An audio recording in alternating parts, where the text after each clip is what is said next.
Рахмат, кийинки сөз Козуев Алишер Абибилаевичте. Рахмат, Жамиля Кубанычбековна, саламатсыздар, урматтуу коллегалар, урматтуу Нурбек Такабаевич. Бул мыйзам долбоорунун негизи, маңызы, мааниси жакшы мыйзам, мен колдойм. Бул мыйзамды мындан дагы мындай күчтүүрөөк кылып, бир экинчи окууга бир сунуштарыбыз бар, дагы берсек. Ошондой эле мен бир эки сунуш катары тактоо иретинде да. Бүгүнкү күндө мынау 2024 жылда статистиканы карасак, чет элден келген биздин мигранттардын, бизде жүргөн мигранттардын канча укук бузуу катталды жалпысынан республика боюнча? Чет өлкөдөн келген жарандарга биз айыппул салуу боюнча статистика эбелери бар, өзүнчө отчетность. Негизинен айыппул салуулар боюнча 217 миллион 924 сом айыппулда салдык. Ошол мыйзамдарды бузган үчүн чет өлкө жарандаргачы.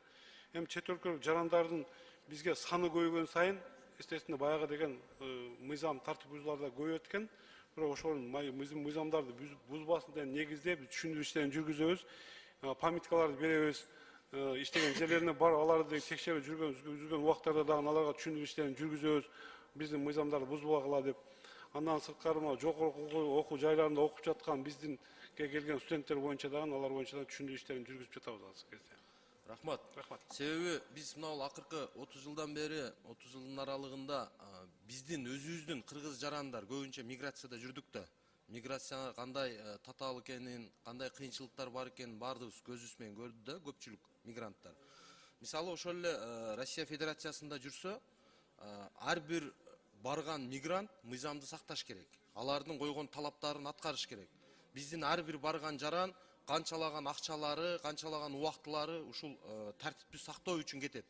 Алар үчүн чоң маселе.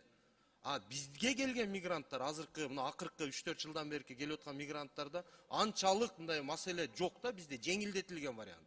Ошондуктан мисалы ошол эле медсправкабы, страховкабы мамлекеттин пайдасына, мамлекеттин бюджетине акча түшүрүшүбүз керек да. Ошондуктан бул тармактарды дагы бир мындай камтып кетсек жакшы болот. Ошого отурлай эле мынау азыр буга чейин да биздин коллегаларыбыз айтып кетти.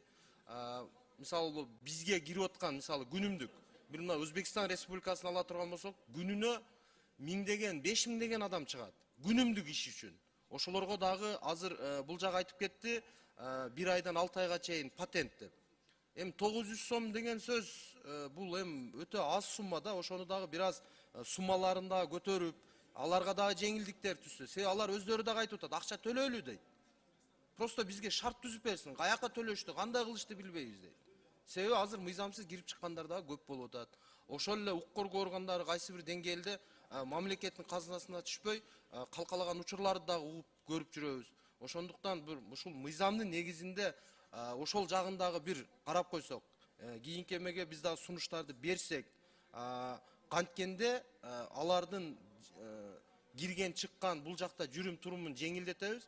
Ошого утурлай эле мамлекетке дагы алдын ала мыйзам бузбай акча төлөтсөк деген бир пландар барбы ошол боюнча?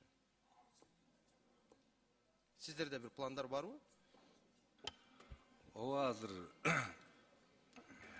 Алишер Абибилович, туура айттыңыз, бул сунуштарыңыз болсо биз ошого караганга даярбыз. Бирок пландарды айтып атпайсызбы? Былтыркы жылы сентябрда президенттин атайын указы чыккан ошол эмелер боюнча. Азыркы убакта биз мынакей Тышкы иштер министрликке ошо уруксат берүү системасы ошолорго өтүп атат, жана единая система учета внешней миграции негизинде. Контролдун баары мынакей мурдагыдай эле МВДде болот.